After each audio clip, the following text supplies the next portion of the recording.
نحمدہ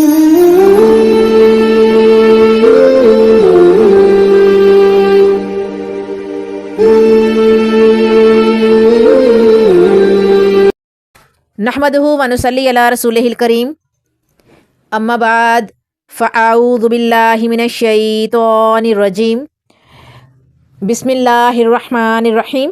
السلام علیکم ورحمۃ اللہ وبرکاتہ۔ سورہ نساء آیت نمبر 31۔ اِن تجتنبوا کبائر ما تنہون عنہ نکفر عنکم سیئاتکم وندخلکم مدخلا کریما۔ اس کی ورڈ ٹو ورڈ ٹرانسلیشن دیکھتے ہیں۔ ان اگر تجتنبوا تم بچتے رہو کبائرہ بڑے گناہ، ما تنہون جو منع کیے گئے، عنہ اس سے، نکفر ہم دور کر دیں گے، عنکم تم سے، سیئاتکم تمہارے چھوٹے گناہ، اور ندخلکم اور ہم تمہیں داخل کر دیں گے، مدخلاً مقام، کریماً عزت۔ اگر تم بڑے گناہوں سے بچتے رہو گے جن سے تمہیں منع کیا گیا ہے تو ہم تمہیں تمہارے چھوٹے گناہ معاف کر دیں گے اور عزت کی جگہ داخل کریں گے۔ یہ ہے جس کی ٹرانسلیشن۔ اب ہم سب سے پہلے اس آیت کا کنیکشن چیک کریں گے پچھلی آیات کے ساتھ، سورہ کے ساتھ، کہ رشتوں کی حرمت کو پامال کرنا اور حرام کھانا کبیرہ گناہوں میں شامل ہے۔ جو کبیرہ گناہوں سے بچے گا اس کے لیے چھوٹے گناہوں سے بچاؤ آسان ہو جاتا ہے۔ اگر چھوٹے گناہ بتقاضائے بشریت سرزد ہو جائیں، یعنی کہ انسان ہونے کے وجہ سے، انسان چونکہ مٹی سے بنا ہے، غلطی ہو جاتی ہے انسان سے، تو بشر ہونے کی وجہ سے سرزد ہو جائیں تو اللہ تعالیٰ یقیناً معاف فرما دیں گے۔ اب دیکھتے ہیں کہ رب کریم نے اس فرمان میں مومنوں کو ایک تسلی اور اطمینان دلایا ہے کہ اگر تم بڑے اور سنگین نوعیت کے گناہوں سے اجتناب کرو، پرہیز کرو، بچو، تو تمہارے چھوٹے چھوٹے گناہ ہم اپنے کرم سے از خود ہی معاف فرما دیں گے۔ اس فرمان کی تفسیر رسول کریم صلی اللہ علیہ وآلہ وسلم نے یوں فرمائی: مسلمان جب وضو کرتا ہے تو اس کے ہاتھوں کے گناہ دھل جاتے ہیں، جب کلی کرتا ہے تو زبان کے، منہ دھوتا ہے تو آنکھوں، کان اور چہرے کے گناہ معاف ہو جاتے ہیں، جب پاؤں دھوتا ہے تو پاؤں گناہوں سے پاک ہو جاتے ہیں، جب نماز ادا کرتا ہے تو وہ اس طرح گناہوں سے پاک اور صاف ہو جاتا ہے جس طرح موسم خزاں میں درخت کے پتے جھڑ جاتے ہیں۔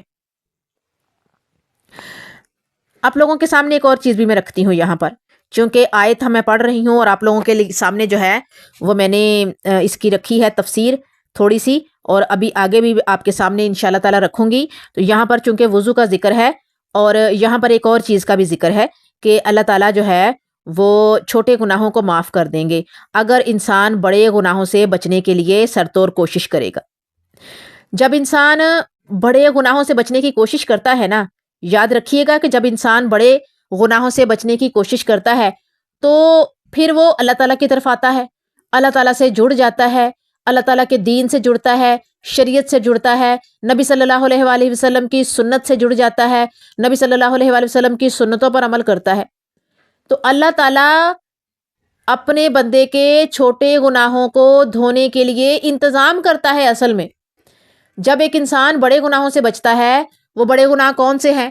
گناہ کبیرہ، جن میں نماز کی پابندی کرنا، نماز نہ چھوڑنا، ٹھیک ہے، دین کے احکامات پر عمل کرنا، جن میں روزے نہیں چھوڑنے فرض، اگر فرض روزے چھوڑیں گے، جان بوجھ کر چھوڑیں گے تو پھر اس کا سخت گناہ ہے۔ اگر آپ کے جیب میں اتنے پیسے ہیں کہ اس پر زکوٰۃ بنتی ہے، کوئی ایسا مال تجارت یا کچھ بھی آپ کے پاس ہے جس پر زکوٰۃ بنتی ہے، اگر آپ اس پہ زکوٰۃ نہیں دیتے تو سخت ترین گناہ گار ہوں گے۔ اور اس کے علاوہ اگر آپ کے پاس اتنا مال ہے کہ آپ حج کر سکتے ہیں تو آپ پر جو ہے وہ حج کرنا فرض ہے، اگر آپ میں استطاعت ہے، اگر نہیں کرتے تو سخت گناہ گار ہوں گے۔ اسی طرح سے وہ بڑے بڑے کام جن کے کرنے سے اللہ راضی ہوگا اور نہیں کرنے سے شدید ترین آپ جو ہے وہ گناہ گار ہوں گے، سخت گناہ گار ہوں گے، تو اس کے کیے بغیر گزارا نہیں ہے۔ تو آپ اللہ سے جڑ جاتے ہیں، ان کی پرواہ کرتے ہیں، وہ کام چھوڑتے نہیں ہیں جو اللہ نے آپ کو کہے ہیں، وہ عبادت چھوڑتے نہیں ہیں۔ تو اس کے ساتھ ہی اللہ تعالیٰ آپ کے چھوٹے گناہوں کو معاف کرنے کا انتظام کر دیتا ہے۔ کیسے؟ سب سے پہلے ایک مثال آپ کے سامنے رکھی، وضو۔ وضو میں جب آپ لوگ جو ہے وہ سب سے پہلے بسم اللہ پڑھتے ہیں تو اس میں اللہ تعالیٰ کی برکت شامل ہو جاتی ہے کہ اللہ کے نام سے شروع، جو بڑا مہربان نہایت رحم والا ہے، آپ اس کی تعریف بیان کرتے ہیں، اس کے نام سے شروع کرتے ہیں۔ اس کے بعد جب آپ ہاتھ دھوتے ہیں تو ہاتھوں کے گناہ معاف ہو جاتے ہیں، جو میں آپ کے سامنے رکھ چکی ہوں۔ بازو دھوتے ہیں تو وہاں تک کے سارے گناہ چھوٹے چھوٹے دھل جاتے ہیں۔ جب آپ کلی کرتے ہیں تو زبان، دانت، منہ کے گناہ دھل جاتے ہیں چھوٹے چھوٹے۔ آپ چہرہ دھوتے ہیں، چہرے کے گناہ دھل جاتے ہیں، آنکھوں کے گناہ دھل جاتے ہیں، مسح کرتے ہیں سر کے گناہ، بالوں کے اوپر، وہاں سے گناہ دھل جاتے ہیں۔ اس کے علاوہ کانوں کا جو ہے وہ مسح کرتے ہیں، کانوں کے گناہ دھلتے ہیں، کانوں سے آپ سن چکے ہوتے ہیں مختلف قسم کی چغلیاں، مختلف قسم کی خلاف باتیں، تو وہ گناہ دھلتے ہیں۔ اسی طرح سے جب آپ پاؤں دھوتے ہیں تو پاؤں کے گناہ دھل جاتے ہیں۔ تو چھوٹے چھوٹے گناہ جب دھلتے ہیں اور آپ وضو کر کے نکلتے ہیں تو اللہ تعالیٰ آپ کو بہت سارے گناہوں سے پاک کر دیتا ہے، معاف کر دیتا ہے، دھو دیتا ہے آپ کے گناہ۔ یہ وضو اللہ نے ہمارے لیے انتظام کیا ہے ایک طرح سے چھوٹے چھوٹے گناہوں کو دھونے کا، اور دوسری طرف میڈیکلی آپ کے سامنے رکھ دیتے ہیں کہ آپ جو ہے وہ پوری رات سوتے ہیں، آرام کرتے ہیں، صبح فجر میں اٹھتے ہیں، سب سے پہلے وضو کرتے ہیں۔ پوری رات آپ کے ہاتھوں نے، آپ کے پیروں نے جس بھی جگہ پر ہاتھ لگایا ہوا ہے، پیر جہاں جہاں بھی لگے ہیں، آپ کے ہاتھ اور پاؤں گندے ہوئے ہیں، وضو کرتے ہیں، وہ دھل جاتے ہیں۔ پوری رات آپ کی سکن جو ہے، آپ کی سکن سے جو ہے وہ مختلف قسم کے پارٹیکلز نکلتے ہیں، جو پور ہوتے ہیں جلد کے، سکن کے اوپن پورز وغیرہ میں سے جو مادہ نکلتے ہیں، پوری رات جو فرینڈلی بیکٹیریا اور غیر فرینڈلی بیکٹیریا آپ کے فیس پہ ہوتے ہیں، تو جو غیر فرینڈلی بیکٹیریا ہیں، چہرہ دھوتے ہیں تو وہ دھل جاتے ہیں۔ کانوں کی صفائی ہو جاتی ہے، کان صاف ہو جاتے ہیں، پوری رات میں جو بھی آپ کے کانوں میں گیا ہوتا ہے وہ صاف ہو جاتا ہے۔ اسی طرح سے پوری رات آپ نے کچھ نے کھایا پیا نہیں ہوتا، یا اگر پیا بھی ہوتا ہے تو وہ پانی ہوتا ہے، تو پوری رات کیوٹی وغیرہ آپ کے جو دانتوں میں ہوتی ہے، وہ آپ کے منہ میں ہوتی ہے، جراثیم وغیرہ ہوتے ہیں، کلی کرتے ہیں، ایک مرتبہ میں وہ باہر آ جاتے ہیں، دوسری کلی کرتے ہیں، مزید صفائی ہو جاتی ہے، اور تیسری کلی کرتے ہیں تو وہ سارا کچھ آپ کا مکمل طور پر، آپ کے دانت، آپ کی زبان، آپ کا گلا، آپ کا تالو، ہر چیز صاف ہو جاتی ہے۔ اسی طرح نوز جب آپ دھوتے ہیں، پہلی دفعہ دھوتے ہیں، اندر پانی جاتا ہے، نوز صاف ہوتی ہے۔ ایک تو شیطان جس نے رات گزاری ہوتی ہے وہ اس کی صفائی ہو جاتی ہے نوز کی، دوسرا نوز کے اندر جو گندگی ہے، نوز کے اندر جو گرد مٹی ہے یا کچھ بھی اندر گیا ہوتا ہے، دوسری دفعہ اور پھر تیسری دفعہ میں وہ نوز بالکل کلیئر ہو جاتی ہے، صاف ہو جاتی ہے۔ ایون آپ کو اگر نزلہ زکام بھی ہے نا تو نوز دھونے سے اس میں بھی افاقہ ہو جاتا ہے، کیونکہ وہ جو جراثیم ہوتے ہیں نزلے زکام کے وہ دھل جاتے ہیں، اور کچھ دیر کے لیے آپ کو ریلیکسیشن ملتی ہے۔ اور اس کے علاوہ اگر سانس آپ کی بند ہو رہی ہوتی تو وہ بھی تھوڑی دیر کے لیے کھل جاتی ہے، جب تک کہ دوبارہ نزلے کی وجہ سے دوبارہ جراثیم ناک میں نہیں آ جاتے، پانی نہیں آ جاتا، یا بلغم وغیرہ پتلی یا گاڑی نہیں آ جاتی، تو تب تک سانس آپ کی کھلی رہتی ہے، آپ کو ریلیکسیشن فیل ہوتی ہے۔ اسی طرح سے آپ کے جب ہاتھ اور پاؤں دھلتے ہیں تو وہ بھی صفائی ہو جاتی ہے۔ آپ انگلیوں کا خلال کرتے ہیں تو انگلیوں کے درمیان جو گرد مٹی یا کچھ بھی غلط قسم کی جو جراثیم ہوتے ہیں، جو فرینڈلی نہیں ہوتے، جو سٹے کیے ہوئے ہوتے ہیں آپ کے پیروں ہاتھوں کی انگلیوں میں، وہ بھی دھل جاتے ہیں۔ تو آپ بہت سارے چھوٹے چھوٹے مسئلوں سے بچ جاتے ہیں۔ آپ کی صفائی ستھرائی میں اللہ تعالیٰ کیا کرتے ہیں کہ آپ کو بہت سارے جو ہے وہ غیر فرینڈلی جراثیموں کو آپ سے دور کر دیتے ہیں، یعنی جو آپ کے لیے فرینڈلی نہیں ہوتے، جو آپ کے لیے نقصان دہ ہوتے ہیں، گرد مٹی، جراثیم وغیرہ، وہ ان سے پاک کر دیتے ہیں آپ کی جلد کو، اور آپ کی جلد صاف ستھری ہو جاتی ہے۔ یوں دیکھ لیجئے، ایک طرف اللہ تعالیٰ نے کیا کیا، آپ کے لیے چھوٹے چھوٹے گناہوں کو جو ہے وہ معاف کرنے کا انتظام کر دیا، کیونکہ وہ گناہ اس طرح دھلتے ہیں۔ آپ اللہ تعالیٰ کی رضا کے لیے وضو کرتے ہیں، نماز پڑھنے کے لیے، قرآن پڑھنے کے لیے، ٹھیک ہے، تو وہ اللہ تعالیٰ کی رضا کے لیے چونکہ آپ لوگ کر رہے ہیں ہوتے ہیں، تو اللہ تعالیٰ آپ کے لیے اس میں بھی برکت رکھ دیتا ہے کہ میرا بندہ میرے پاس آنے کے لیے، میرے حضور حاضر ہونے کے لیے، میرے آگے سجدہ ریز ہونے کے لیے وضو کر رہا ہے، اور اس کے وضو میں نے برکت دے دی ہے۔ ایک طرف اس کے گناہ معاف ہو رہے ہیں، دوسری طرف اس کو صفائی ستھرائی مل رہی ہے، تیسری طرف اس کو صحت کی طرف سے جو ہے وہ ریلیکسیشن مل رہی ہے، اس کے جو ان ہیلدی جراثیم ہیں وہ دور ہو رہے ہیں، اللہ تعالیٰ وہ ہم سے دور کر رہا ہوتا ہے۔ تو کتنی جگہوں پر ہمیں جو ہے وہ اللہ تعالیٰ فائدہ دے رہا ہے، لیکن ہم اس فائدے کو سوچتے ہی نہیں ہیں، اس پہ غور ہی نہیں کرتے۔ غور کرے، غور و فکر کرے، تدبر کرے، اللہ تعالیٰ کا ایک ایک کام اللہ تعالیٰ نے ہمیں کیوں دیا ہے، اس میں صرف اس کی رضا حاصل کرنا ہی نہیں، اللہ تعالیٰ نے ہمارے لیے بھی بہت سارے فائدے رکھے ہیں جو کہ سراسر ہمارے فائدے ہیں، دنیا کے بھی اور آخرت کے بھی۔ اللہ تعالیٰ کو ہماری نمازوں کی ضرورت نہیں ہے، اللہ کو ہماری عبادت کی ضرورت نہیں ہے۔ اللہ تو بس یہ دیکھنا چاہتا ہے کہ میں نے اپنے بندے کو دنیا میں بھیجا، جس مقصد کے لیے بھیجا وہ کام کر رہا ہے کہ نہیں کر رہا، اپنی ڈیوٹی پوری کر رہا ہے کہ نہیں کر رہا، اپنا نفس جو ہے وہ مار رہا ہے کہ نہیں مار رہا، صبر کر رہا ہے کہ نہیں کر رہا، جو نعمتیں میں اسے دے رہا ہوں اسے اعتدال کے ساتھ استعمال کر رہا ہے کہ نہیں کر رہا، اسراف کر رہا ہے یا وہ اعتدال پہ چل رہا ہے۔ ہر چیز پر غور کیا کرے۔ وضو اللہ نے ہمیں کیوں دیا ہے؟ نماز ہمیں کیوں دی ہے؟ نماز پتہ کیوں دی ہے اللہ تعالیٰ نے ہمیں؟ ایک طرف ہمارے لیے جو ہے وہ جہنم سے آزادی کا پروانہ لکھا جائے گا، دوسری طرف ہمارے لیے دنیاوی فائدہ، اس میں ایکسرسائز ہے۔ آپ کے گٹے گوڈے جو ہوتے ہیں، جن کو جوڑ کہتے ہیں، گھٹنے ٹخنے، میں نے پنجابی میں بول دیا نا، ظاہر سی بات ہے اب میں نے اپنے علاقے اپنے شہر کا جو ہے وہ بتانا بھی تو ہے نا کہ میری لینگویج جو ہے وہ عام روٹین کی ایسی ہے، آسان زبان میں سمجھانے کی کوشش کر رہی ہوں کہ جب آپ ہاتھ باندھ کے کھڑے ہو جاتے ہیں، آپ کی باڈی ریلیکسیشن فیل کر رہی ہوتی ہے، ریلیکس موڈ میں چلا جاتا آپ کا جسم، آپ کی باڈی۔ اس کے بعد جب آپ جو ہے وہ رکوع میں جاتے ہیں، آپ کے کمر کی اور گھٹنوں ٹخنوں کی ایکسرسائز ہو رہی ہوتی ہے، آپ کے جو گھٹنے ٹخنے ہیں، جنہیں میں پنجابی میں یا اپنی زبان میں کہوں گی کہ کیل قبضے، ٹھیک ہے، نٹ بولٹ، وہ ہل جل رہے ہوتے ہیں، ان کو تیل مل رہا ہوتا ہے۔ پھر جب آپ سجدے میں جاتے ہیں، آپ کی پوری باڈی ریلیکسیشن موڈ میں چلی جاتی ہے، دماغ سگنل دے رہا ہوتا ہے ریلیکس۔ آپ اللہ کو سجدہ کرتے ہیں، اللہ راضی ہوتا ہے۔